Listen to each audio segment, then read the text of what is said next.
এবার আল্লাহ তাআলা বলবেন, মালাকুল মাউত তুমি তো সবাই রে মারছো, এবার তুমি মরো। শোনার সাথে সাথে মালাকুল মাউতের কাঁপুনি ছুটে যাবে, খিঁচুনি এসে যাবে ভয়ে। রব্বুল আলামিন বলবেন, বিধান এটাই, জন্মালেই মরতে হয়, যাও। জান্নাত জাহান্নামের মাঝখানে একটা জায়গা আছে, জায়গাটার নাম হলো আরাফ। এই আরাফের মধ্যেখানে যে দাঁড়া, ওখানে যে মালাকুল মাউত কাঁপতে থাকবে।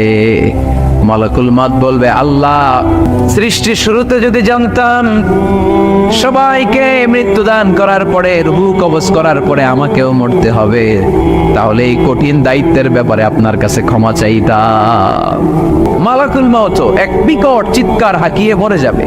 মালাকুল মাউতের চিৎকারটা সেদিন এত ভয়ঙ্কর হবে, বিষ্ণু ইসলাম বলেন, ওই চিৎকারের আওয়াজ যদি পৃথিবীর মানুষেরা কান দিয়ে শুনতে পেত, তাহলে কিয়ামত সংগঠিত হওয়ার জন্য আলাদা করে ইসরাফিলের সিঙ্গার প্রয়োজন হতো না। ওই চিৎকারের আওয়াজে প্রতিটা মানুষ কানের পর্দা ফেটে ওই জায়গায় লাশ হয়ে পড়ে যেত।